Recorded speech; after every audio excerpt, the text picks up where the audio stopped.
The night ended in tears. The first time she mocked my cooking, I forgave her. Newly married, new roles, new habits, arrogance masquerading as confidence. But the second time?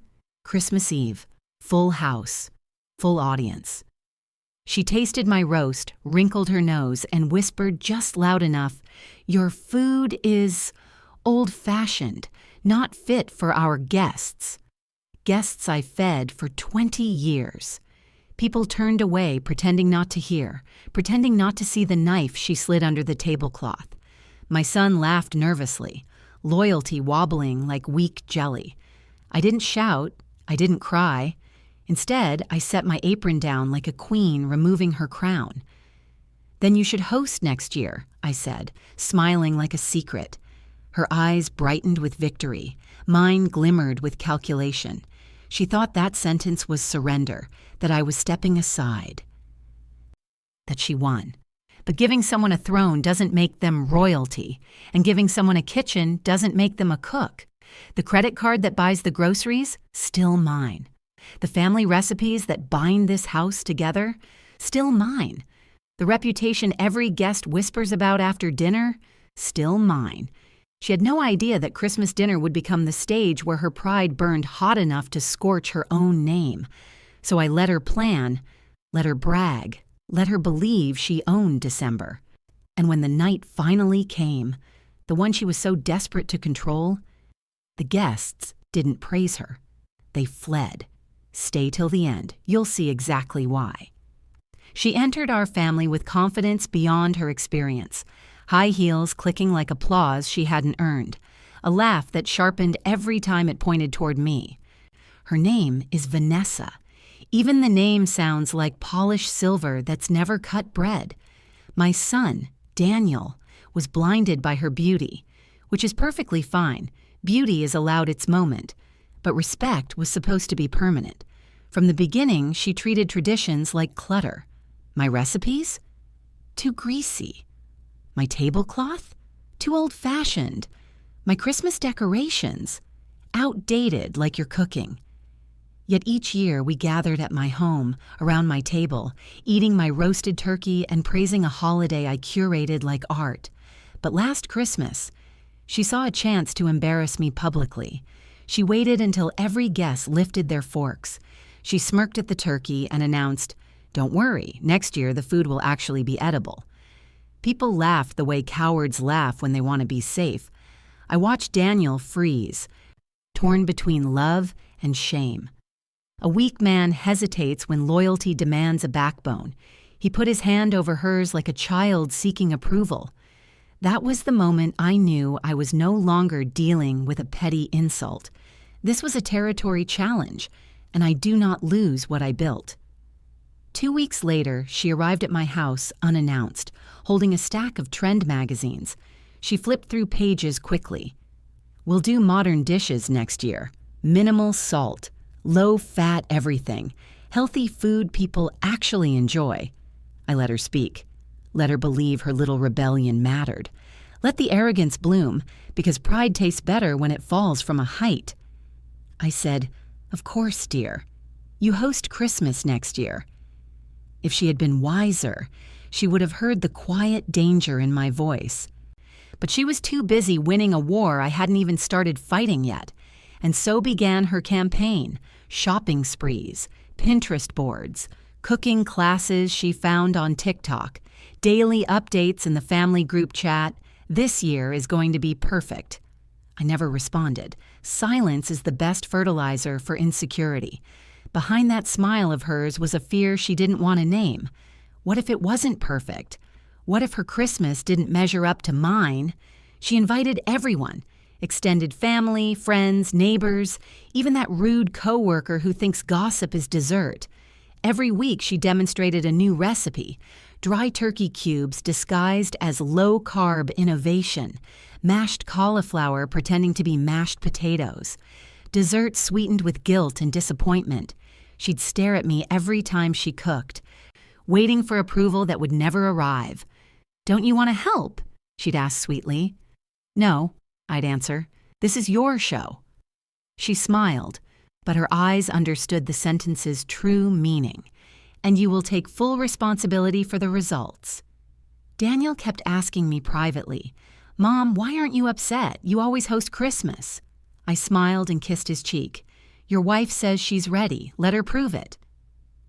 Because nothing exposes a fraud like responsibility.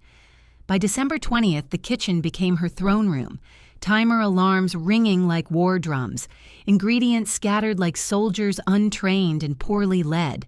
Meanwhile, I attended every moment with the calm of a chess master watching a pawn pretend to be queen. Gloria, my best friend and lifelong gossip partner, saw the play unfolding. "You're letting her dig her own grave," she said. "Not letting," I corrected, "providing a shovel." She laughed. "You're wicked." "No," I said. "I'm a mother-in-law." Finally, Christmas Day arrived. Vanessa stood in the doorway of her decorated home like a queen expecting applause. Candles glowing too bright, music too loud, food too experimental. Guests arrived with smiles that slowly slipped as they tasted her dishes. Disappointment smells stronger than cinnamon, and while Vanessa tried to patch the sinking ship with nervous chatter and fake compliments, I sat at the end of the table, hands folded, a quiet storm watching the waves. The night was about to turn. You could hear it in the forks slowing down. You could see it in the eyes avoiding seconds. All it needed was one small spark. And Vanessa herself would strike the match. Dinner began with confidence. Vanessa stood proudly explaining each dish like a contestant on a cooking show. "This is a modern roast," she announced, "all organic, no butter." Gasps of horror rippled silently through the older guests. My sister-in-law tried a bite first. She chewed and kept chewing. Finally, she swallowed, expression frozen like she'd been punched by a vegetable. "It's interesting," she said, the deadliest word in polite society. Vanessa stared, waiting for praise. None came, not even fake flattery from the aunt who compliments everything. Then came the mashed cauliflower. Mashed cauliflower shaped like mashed potatoes, but tasting like a vegetable that lost a bet. Children pushed plates away. Adults stared at them enviously. Next, the gravy. It had consistency, but not the edible kind, something between glue and regret. Daniel tried to help his wife save face. "Babe, did you follow the recipe?" "Oh," she said too loudly. "I wanted to do better than the recipe."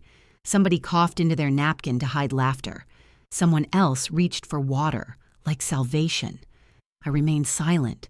No expression, no comment, because silence is the most authoritative critique. Vanessa's smile thinned. Her voice tightened. "Okay, everyone, dessert." Her backup plan, her triumph. She brought out a carrot cake, sugar-free, gluten-free, dairy-free, taste-free. The icing looked like spackle. When the first slice hit a plate, a sound followed, a dull thud like drywall meeting countertop. That's when the first guest confessed, "Actually, we still have some treats at home we need to check on." Their coats were on within seconds. Another couple stood. "We promised the kids they could open presents early." The excuses piled faster than the food disappearing off plates. Vanessa blinked, lost. This wasn't how the movie played in her head. People should have adored her, worshipped her creativity, begged for her recipes. Instead, they couldn't evacuate fast enough. Daniel panicked. "Mom, maybe say something positive." I tilted my head gently. One must let the food speak for itself. Vanessa's jaw tensed, her voice sharpened to a blade. "You're loving this, aren't you?" I leaned back, calm. "You hosted. You wanted all the attention. This is attention." Her cheeks flushed, red shame spreading fast. A cousin whispered to his wife, "At least your mom can cook." A niece said quietly, "I miss mashed potatoes." Vanessa heard all of it, then the sentence that cracked her, "Maybe next year we let May handle Christmas again." Small, offhand, but fatal. Vanessa slammed her oven mitts onto the counter. Tears of humiliation welled in the corners of her eyes, but pride pushed them back. She glared at me like I orchestrated the failing, like I poisoned the vegetable rebellion on her plate. Blame comes easier than accountability. "You set me up," she whispered. I sipped my wine, eyes meeting hers with calm fire. "No, dear," I answered softly. I simply stepped aside. The resentment in her stare shifted into something darker and much more foolish. She decided she needed a villain, and she chose me. That was her first mistake. But the biggest mistake, the one that would destroy her reputation and reveal the truth behind her cruelty, was coming next. After the guests fled with excuses wrapped in politeness, Vanessa stood alone in her decorated battlefield, garland drooping, candles flickering toward defeat, a table full of untouched ambition. She forced a laugh, sharp and brittle. "Well, at least we know the food was healthy." Her voice trembled. Even Daniel caught it. I quietly began gathering plates, not to help, to study. She snatched one away from me. "No," she snapped. "I've got it." I raised a brow. "Of course. It's your night." Her fingers tightened around the dish, knuckles whitening like truth trying to surface. Daniel rubbed his forehead. "Vanessa, honey, it wasn't that bad." "Not that bad." Knife disguised as comfort. She glared at him. "At least I tried to do something different. What has your mother ever done except use butter and brag about it?" I paused, not offended, only amused. "Brag? No, darling. I let others brag for me." I set down my wine glass smooth and centered, as if placing a crown back on its pillow. "Vanessa," I said, tone calm as a winter lake, "I didn't ask you to compete with me." She scoffed. "Oh, please, you think everyone lives to impress you." "I think," I replied gently, "some people try too hard to prove they belong." Her throat bobbed. She flashed a glare so sharp it could slice china. But she said nothing, because storms make noise when they collapse. I collected my purse, ready to go home, ready to let silence finish its work. "Leaving so soon?" she asked, bitterness dripping. "You have this under control," I said. "After all, you're the host." The sentence landed like a verdict. Daniel walked me to the door, voice low and tired. "You didn't have to be so hard on her." I turned to him, my son, blinded by fear of conflict. "Do you want a wife who learns or a queen who rules by insult?" His expression softened, wavered. I kissed his cheek. "Growth hurts. Let her feel it." As I walked to my car, heels clicking on her driveway, cold air slicing through the night, I felt no guilt, because some lessons only take root when pride collapses. Inside the house, a crash echoed, a dish broken, a temper unleashed. Daniel ran back inside. He still needed to fight beside her. I turned on the ignition and let the engine rumble like validation. This wasn't revenge. This was reflection. She held up a cracked mirror and saw herself for the first time. Christmas had become the stage she chose for her own downfall, and I would not interfere with such a powerful performance. The next morning, I brewed my coffee the way tradition taught me, strong enough to carry memories, smooth enough to swallow without regret. My phone buzzed. A message from Gloria. "Check your group chat." I opened it. Vanessa had written a long, frantic apology, dressed up as confidence. "Thank you all for coming. I'm sure next Christmas will be perfect. I'll be doing authentic recipes from your cultures, too. Can't wait to show I'm better than certain people holding on to outdated cooking." A passive-aggressive parade marching right across the screen. Then someone replied, anonymously, because family groups always have ghosts who watch the drama. "You're not better. You just ruined Christmas." Even digital text can carry fireworks. Daniel called me minutes later. "She's upset. Can you just talk to her?" "Of course," I said. I always sound agreeable right before I change the terms. I drove to their house, walked in without knocking, a luxury only earned through years of being the foundation. Vanessa was at the kitchen island, phone clutched like a weapon, hair disheveled, the crown slipping. She didn't look at me when she spoke. "Are you happy? Everyone thinks I'm a joke because of last night." I set my purse down quietly. A mother doesn't need volume to sound like consequence. "Vanessa," I began, "you wanted respect. Respect is earned in quiet, not demanded in a crowd." She finally met my eyes, anger swirling with something softer, fear. "You think you're better than me," she said. "No," I replied. "I think I've lived longer, learned more, and fed people who remember the taste." She flinched. Truth hits nerves that lies try to numb. Then she dropped her defense. "You don't get it," she whispered. "My mother hated Christmas. She said it was a waste of money." Her voice cracked. "I just wanted to make a family that didn't feel like mine did." There it was, her motive. Not cruelty.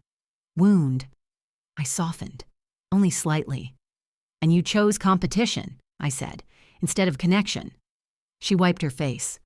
Mascara streaks. War paint rerouted. "I wanted them to love me," she murmured. "They would," I said, "if you stopped trying to win them." Her breath hitched, but she wasn't defeated. No, she was preparing a final strike. "You think Daniel loves you more," she snapped, "and that terrifies me." Ah, there it was, the real threat.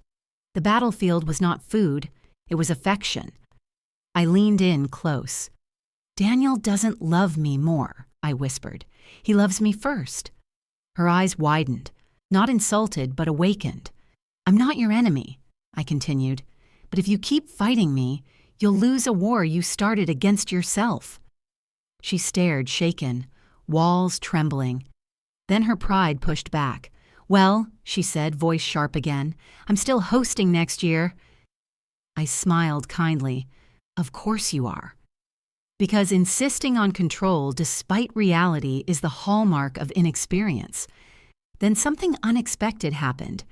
A pot on the stove began to boil over, liquid fizzing, steam rising fast.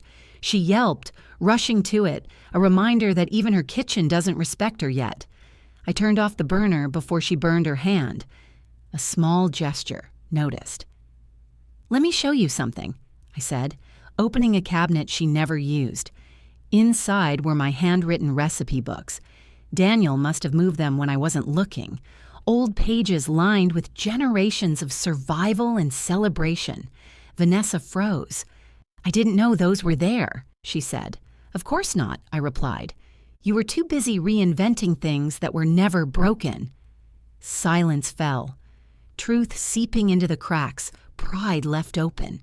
But this wasn't the big moment. That came when Daniel walked in, holding mail in his hand, eyes wide with panic. "What's wrong?" Vanessa asked. He handed her a letter, a notice from her new credit card.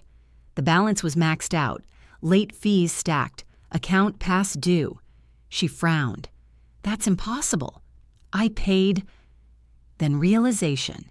She paid for Christmas with credit that she didn't really have. She wanted to impress and ended up exposed. Daniel whispered, "You hid this from me?" Her face paled, betrayal shifting sides.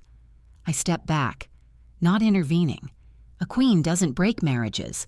She lets truth do the work. Vanessa's voice cracked. "I just wanted Christmas to be perfect.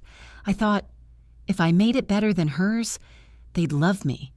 Finally, her vulnerability saw daylight. Daniel sank into a chair, hands covering his face. "Vanessa," he said quietly, "they already loved you. You ruined it by trying to replace her." Her breath trembled, shoulders caved. For the first time since she arrived in our family, she seemed small. She looked at me, desperate, defeated, waiting for mercy that was not yet earned. I walked to the door and delivered the line that sealed the change. "You don't gain family by winning. You gain family by serving." Then I left her in the silence she created with pride too loud for her own good. For a few days I stayed quiet, not absent, just silent enough that my presence became heavier. Vanessa didn't message the group chat, didn't show off new recipes, didn't brag. Silence is what happens when fear updates its strategy. Daniel visited me alone one afternoon, eyes tired, voice attempting normal. "We're fine," he insisted. "They talked, she's sorry." When men say they talked, they usually mean they assumed. He stood in my kitchen, fidgeting with the salt shaker. "She didn't mean to embarrass you," he added. "Of course not," I said. "She meant to replace me." He dropped his gaze. Because truth rarely flatters the comfortable, I let him go home to learn his lessons privately. Meanwhile, Gloria kept me updated. She owned 3 things every neighborhood needed: binoculars, a porch swing, 0 shame. "Your daughter-in-law," she whispered into the phone, "has been meeting some woman at the cafe 3 times this week." "Her mother?" I asked. "No, much younger, expensive purse, walks like she knows the price of secrets." Interesting. Later that evening, I went to return a dish, and Vanessa answered the door with a startled jolt. Like guilt caught mid-step. Behind her, the house still smelled of desperation, burned attempts at redemption. "Your timing is unexpected," she said. "Time is generous when people waste it," I replied. She didn't know whether that was advice or threat. Good. On the living room table, a stack of culinary magazines, unopened, abandoned dreams of being the perfect hostess. "Who's helping you?" I asked. She froze. "What do you mean?" "You've been meeting someone," I said softly. "And whatever she's selling, it won't fix what pride broke." Her lips parted. Not denial, but surprise. Right then, Daniel walked in from the den, holding his phone like a fractured truth. "You said you were done," he snapped at her. I stepped back, not physically, strategically. "What happened?" I asked. He held up a screen displaying a bank notification, another new card, another reckless expense.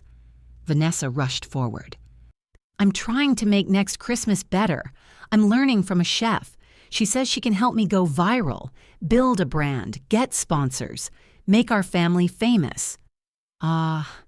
Fame. The modern disease. Daniel stared like someone finally realizing he fell in love with ambition wearing lipstick.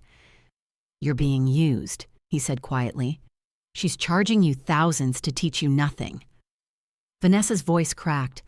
"I just want to be seen, not as your mom's replacement, as me." There it was again, her wound showing its teeth. I didn't raise my voice, didn't scold, didn't pity. I simply asked, "When will you realize visibility without humility is humiliation?" She sank into the couch, a queen with a broken crown. Daniel looked at her, love bruised but not dead. Then he turned to me. "What do we do?" he asked. "We," a beautiful word, when spoken too late. I sat across from them, a calm strategist at the war table. "Vanessa," I said, "I'll help you cook, not to win, not to impress, to feed." She blinked, confused by kindness she didn't think she deserved. "But," I continued, "I need honesty in return. Every insecurity, every fear, every motive." She nodded, eyes wet but clearer. Daniel looked relieved and terrified because growth often feels like falling. Then I delivered the line that became the turning point. To gain family, you must stop performing and start participating. The mystery wasn't the cooking. It was her loneliness dressed up as ambition. The betrayal wasn't the food. It was her fear of never being loved unless she was spectacular. And the truth unfolding was this. Behind every woman who acts like a villain, there is a girl terrified she doesn't belong. I left their home that night knowing the next move wasn't revenge. It was exposure, not of her reality. Because sometimes the most dangerous lie is the one you tell yourself when you're afraid of the dark. And Vanessa was still fumbling for the light switch. The next morning, Vanessa arrived at my door holding a notebook and humility squeezed into nervous hands. Not a single sarcastic comment, not a single eye roll. Her queen energy was gone, replaced with a student afraid of failing again. "Where do we start?" she asked quietly. I gestured to the kitchen. The beginning. Always the beginning. We took it slow. First, real ingredients. Then, real technique. And finally, real patience. I showed her how to season by instinct, how to taste memory and not just food, how to cook with love instead of fear. She watched with wide, silent focus, a far cry from the woman who once scoffed at gravy. "Why butter?" she asked. "Because life needs softness," I answered, "and food remembers who treated it well." A small smile formed, shy and hopeful. As she practiced slicing onions, her hands trembled, not from knives, but from truth working its way out. "I never had family dinners growing up," she blurted. "My mom always said holidays were a waste of money and emotions." I nodded. "What we don't receive as children, we overcompensate for as adults." She blinked fast, holding back tears like they had to earn permission too. "I didn't mean to hurt you," she whispered. "I just didn't want anyone to think I am less." There it was, the truth I needed. I placed my hand over hers, steady, maternal. "You are not less," I said. "You're simply learning how to belong." Her breath hitched, but shame broke into relief. That was when Daniel walked in, shocked to see us side by side, peaceful, even comfortable. "Wow," he said, smiling. "You two together. This is new." "We're cooking," Vanessa said, pride tinged with vulnerability, "and I'm okay not leading for once." That line made Daniel's shoulders drop, the first breath of safety between them in weeks. He kissed her forehead, soft, sincere. But healing is not a straight line. Later that week, Vanessa suggested hosting Daniel's boss for dinner, an ambitious idea for someone still learning to boil water without panic. I watched Daniel's eyebrows rise, but he hesitated, his loyalty now shifting from fear to support. "Maybe we should," I started. "No," Vanessa interrupted, voice shaky but determined. "I need to face what broke me." So we planned the dinner. Simple menu, roast chicken, mashed potatoes, glazed carrots. Nothing trendy, nothing fancy, everything meaningful. As she prepped, I noticed the anxiety creeping back, the ghost of failure haunting her knife strokes. "Talk to me," I said. She paused mid-dice. "I hated you," she confessed, "because you made loving family look easy, and all I've ever known is survival." I didn't flinch. "Jealousy is a flavor too," I said. "It just tastes bitter until you cook it down." She let out the smallest laugh, like something finally dissolving inside her. By the time the guests arrived, the kitchen smelled like forgiveness. Dinner was beautiful, not perfect, better, honest. Daniel's boss even asked for seconds. Everything seemed smooth until dessert. Vanessa brought out a pie, a classic, the one she failed last time with that awful sugar-free disaster. This version looked gorgeous, golden edges, glossy fruit, a hint of cinnamon hugging the air. She served slices, hands steady, then stepped back holding her breath. The first bite hit the table like applause. The boss smiled. "This tastes like home." Vanessa's reaction wasn't pride, it was shock. She had never tasted belonging before. Her eyes watered, soft, grateful tears, not the angry kind. She rushed to the kitchen, overwhelmed, avoiding attention. I followed. She leaned against the counter, hands covering her face, crying quietly. Not because of embarrassment, but because she finally succeeded without tearing anyone else down. "I did it," she whispered. "I actually did it." "You did," I said, "and no one had to suffer for it."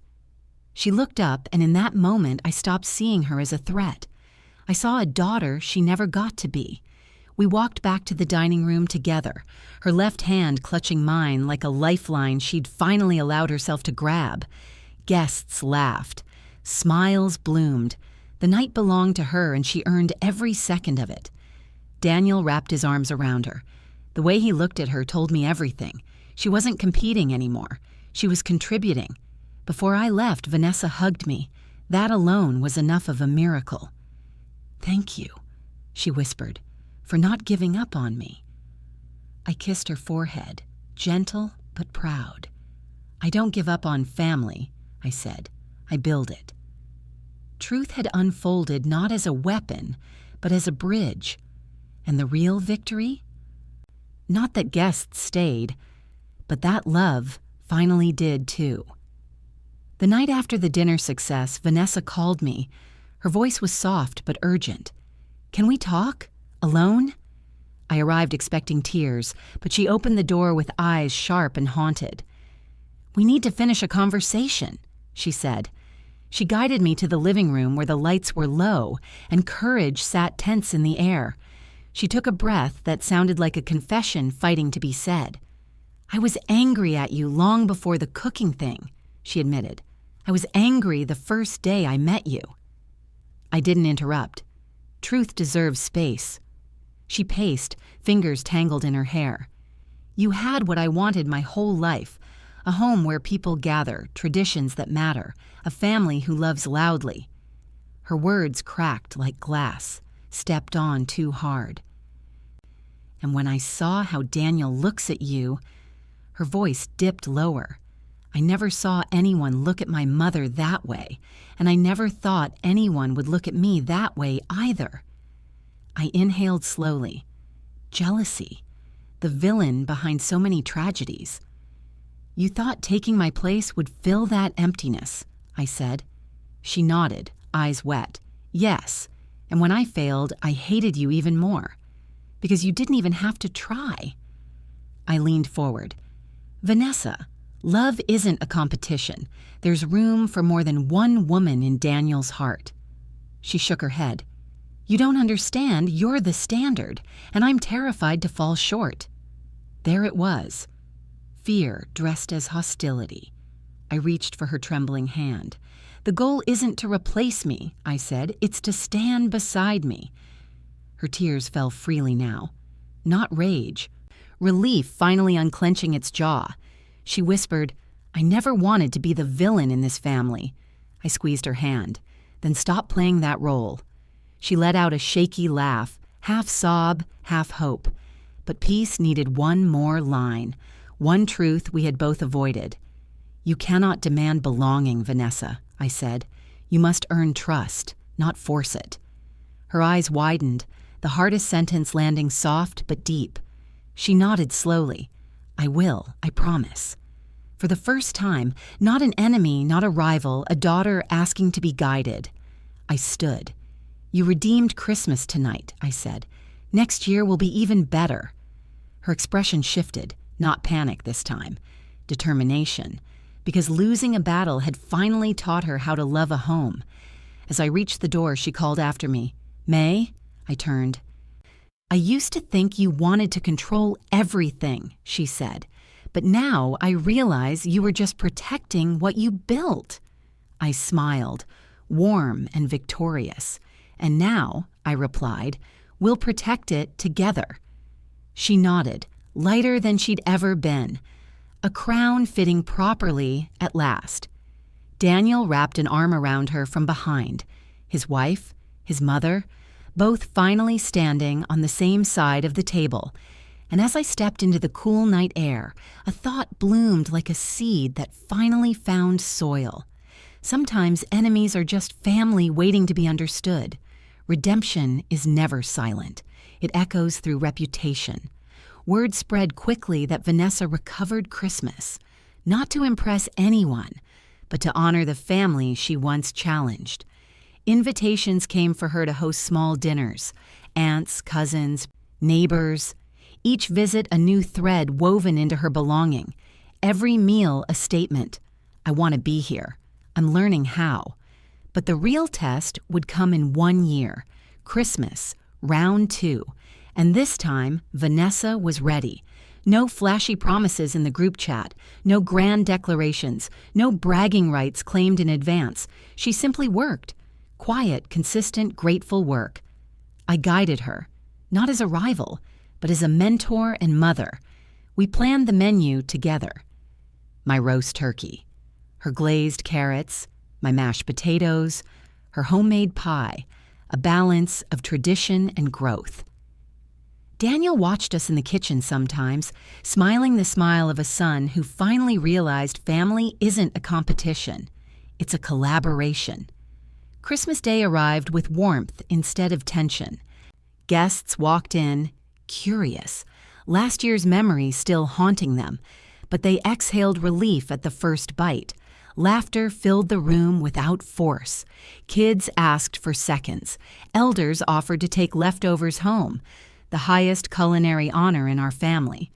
Near the end, one aunt stood up, glass raised high. "To Vanessa," she said, "for feeding us with heart." A chorus of agreement followed. Her cheeks flushed, not with shame, but pride earned honestly. She turned toward me, eyes shining, silent thank you spoken through gratitude instead of excuses. Then Daniel clinked his glass, his voice steady and clear. "I want to thank my mother. Everything I know about love and family comes from her example. This home, these traditions, they exist because she built them." The room applauded. Vanessa wiped tears from her eyes. She didn't feel threatened. She felt safe, because security isn't about being the best. It's knowing you're valued. I felt a warmth bloom in my chest, the kind that doesn't come from fireplaces. After dessert, Vanessa presented a special gift, a framed recipe card of her successful pie written in her own handwriting. At the bottom she wrote, "Thank you for teaching me how to make love taste like home. Vanessa." I didn't cry. Queens don't cry in public. But I allowed my voice to soften. "I accept you. Fully." A subtle gasp moved through the room. Everyone understood what that sentence meant. It wasn't forgiveness. It was inclusion. Later that evening, when the last guest left and the night exhaled peacefully, Vanessa hugged me tight. "May," she whispered, "I'm proud to be part of this family." I squeezed back. "You always were. You just fought the wrong battles." She nodded against my shoulder. From across the room, Daniel watched us with a look I hadn't seen in ages. Relief mixed with gratitude. He mouthed, "Thank you." I winked, because a mother's justice is protection disguised as patience. And my justice wasn't in making her fail. It was in helping her win the right way. No humiliation, no revenge, just the restoration of order, respect earned, tradition honored, family stabilized, justice served warm, just like Christmas dinner should be. After everyone left and the night settled into memory, I returned home slower than usual, letting the winter air cool the last traces of adrenaline on my skin. I hung my coat, noticing the scent of turkey and cinnamon still clinging to the fabric, a reminder of the evening's redemption. The house welcomed me with a soft hush, not empty, not lonely, just peaceful in the way a home feels after hosting joy instead of chaos. I brewed chamomile tea like I've done every night for decades, the familiar scent reminding me that some traditions don't need improvement. I sat in my favorite chair by the window, watching the faint glow of Christmas lights twinkle across the neighborhood rooftops. For the first time in a long time, I wasn't thinking about who would replace me or who would forget me or who would dismiss my life's work as outdated. Instead, I thought about how a family dinner saved more than a holiday. It saved us. I pictured Vanessa, flower on her cheek, pie fork still in hand, grinning like a child learning to love herself. She finally understood, you don't cook to impress people. You cook to feed them, to gather them, to make the world feel safe one plate at a time. That knowledge isn't written in recipe books. It's inherited through hands that have stirred pots, through triumph and grief. Vanessa finally saw that tradition wasn't competition. It was invitation.